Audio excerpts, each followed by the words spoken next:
आज के इस वीडियो में देखिए, आज हम तुलसीदास जी का जीवन परिचय देखेंगे, साथ में उनकी रचनाएं पढ़ेंगे। काव्यगत विशेषताओं के अंतर्गत हम पढ़ेंगे भाव पक्ष, कला पक्ष और साहित्य में स्थान देखेंगे। देखिए, हम तुलसीदास जी का जीवन परिचय से लेकर साहित्य में स्थान तक सब कुछ एक ही वीडियो में कंप्लीट करेंगे। और देखिए, मैं आप सभी को वही कवि परिचय यहाँ पर बता रही हूँ जो आपसे बोर्ड एग्जाम में पूछे जाते हैं। तो 5 से 6 कवि परिचय मैंने बहुत ही रिसर्च के बाद यहाँ पर सेलेक्ट किए, जिनकी एक श्रृंखला बनाई आप सभी ने नहीं देखे जो कवि परिचय, वो आप चैनल पर जाकर प्लेलिस्ट चेकआउट कर सकते हैं, क्योंकि मैंने एक कवि परिचय की प्लेलिस्ट बनाई है और एक लेखक परिचय की प्लेलिस्ट बनाई है, जिसमें आपसे 5 से 6 कवि परिचय रहेंगे और 5 से 6 लेखक परिचय रहेंगे। और मैंने बहुत ही रिसर्च के बाद उनको सेलेक्ट किया है और मैं आप सभी को उनको एक एक वीडियो में बता रही हूँ। ठीक है, तो चलिए वीडियो को हम स्टार्ट करते हैं और तुलसीदास जी के जीवन परिचय की ओर बढ़ते हैं। तो देखिए, जीवन परिचय में हमें लिखना क्या है, क्या पढ़ना है, तो पहले हम इसका अर्थ समझेंगे। तो देखिए, जीवन परिचय में लिखना है अपने उनके जीवन से जुड़ी बातें। जैसे कि हम किसी व्यक्ति से अनजान से मिलते हैं। अब अनजान से मिलते हैं तो हम उससे बातें कैसे करेंगे कि हम उसका नाम पूछेंगे, हमारा नाम बताएंगे, हमारे गांव का नाम बताएंगे, उसका गांव का नाम पूछेंगे। तो इस तरह से हम प्रश्न उससे करेंगे, उससे जो जुड़ी बातें हैं, उसके परिवार के सदस्य का नाम जानेंगे। ठीक है, जान पहचान निकालेंगे। तो ये क्या है, उसके जीवन से जुड़ी बातें हैं जो हम बताते हैं। तो इसी तरह से हमें तुलसीदास जी के जीवन से जो जुड़ी बातें हैं वही हमें जीवन परिचय में लिखना है। ठीक है, समझ गए आप जीवन परिचय का मतलब। तो चलिए अब देखते हैं हम तुलसीदास जी का जीवन परिचय।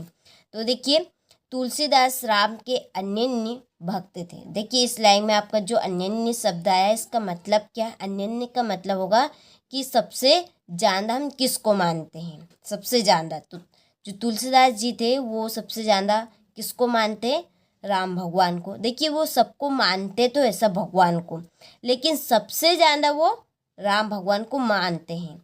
तो वो किनके भक्त थे, सबसे ज़्यादा राम भगवान के भक्त थे। तो तुलसीदास राम के अनन्य भक्त थे। इनकी जन्म तिथि और जन्म स्थान के बारे में मतभेद है। देखिए, मतभेद का मतलब होगा कि चर्चा। जैसे कि अब हमें किसी काम के बारे में नहीं पता है तो हम एक दूसरे से क्या करेंगे, चर्चा करेंगे। तो इनकी जो जन्म तिथि है और जो जन्म स्थान है उनके बारे में इन सबका क्या है, मतभेद चल रहा है। किसी को पता नहीं कि इनका जन्म स्थान कहाँ पे है, इनकी जन्म तारीख क्या है, तो इनके बारे में इनका मतभेद चल रहा है। तो इनकी जन्म तिथि और जन्म स्थान के बारे में मतभेद है। और सामान्य रूप में इनका जन्म सन 1532 ईस्वी में माना जाता है। जो सामान्य रूप से बताया जा रहा है वो कौन सा सन बताया जा रहा है, 1532 ईस्वी।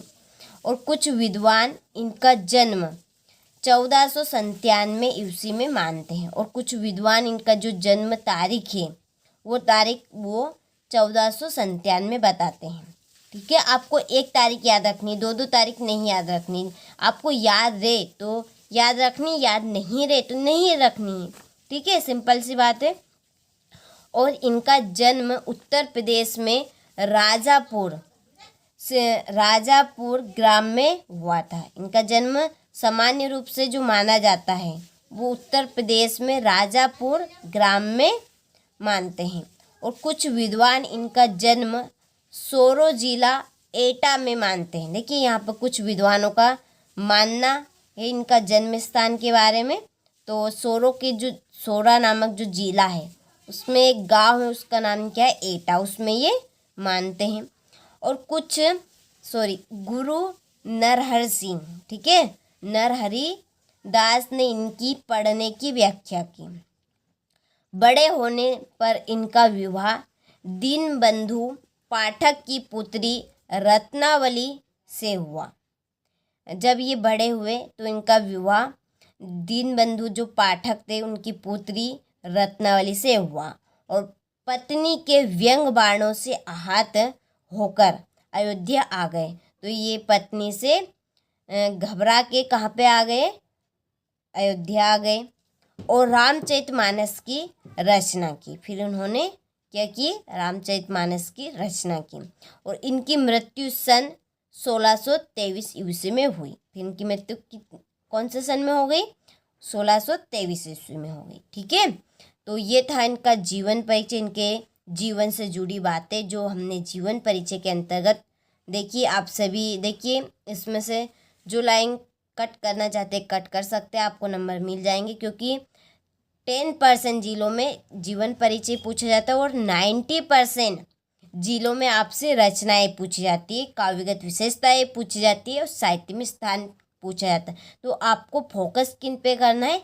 रचनाओं पर, काव्यगत विशेषताओं पर और साहित्य में स्थान पे। ठीक है, चलिए तो हम बढ़ते हैं रचनाओं की ओर।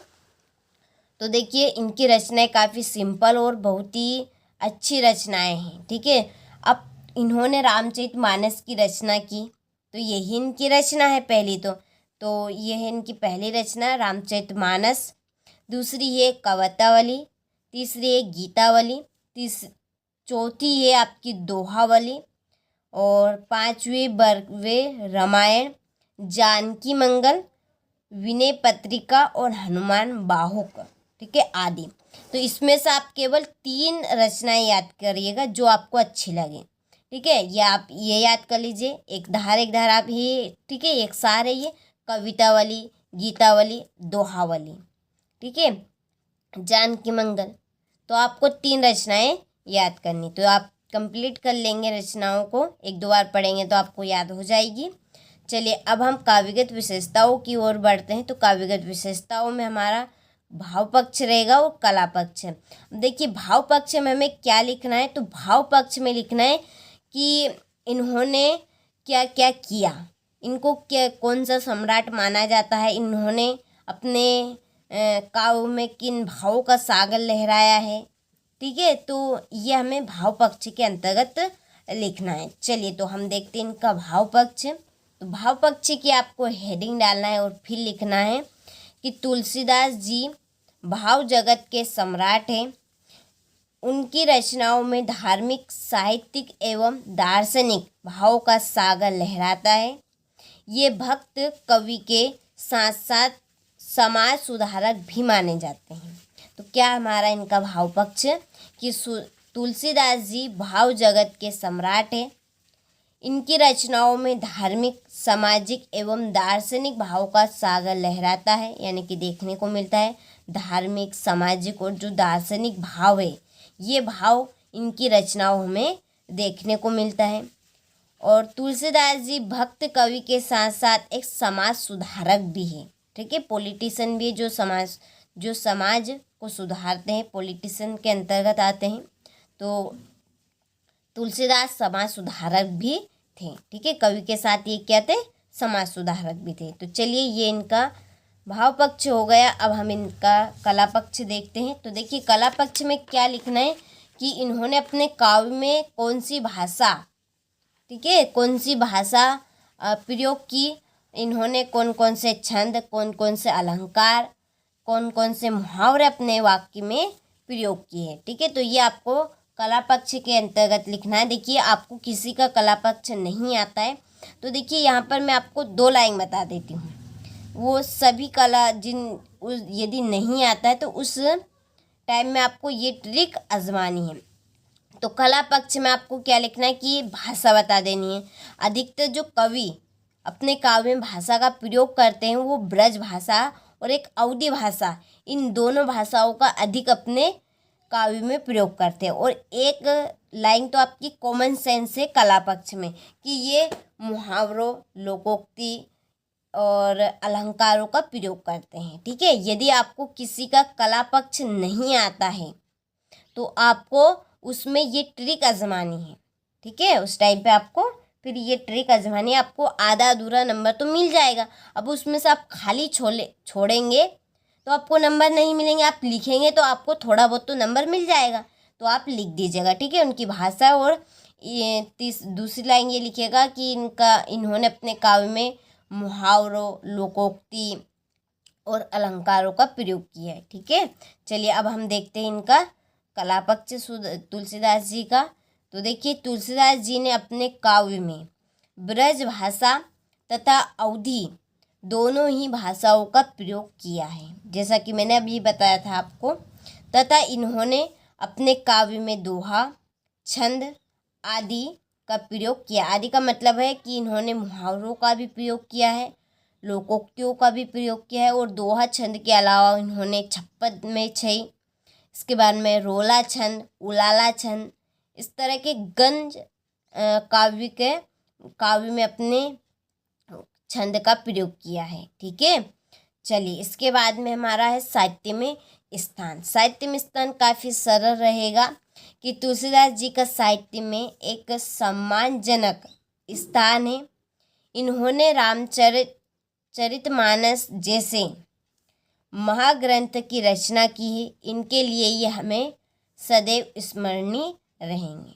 ठीक है, जब जब रामचरितमानस का वर्णन होगा तो तुलसीदास जी का नाम लिया जाएगा, क्योंकि इन्होंने ही रामचरितमानस की रचना की है। तो इनका जो सम्मान है वो और अधिक बढ़ चुका है हमारे नज़रों में, और हिंदी साहित्य इनको इस योगदान के लिए इन्होंने जो रचना की है, इस रचना के लिए इनको सदा ही स्मरण करता रहेगा।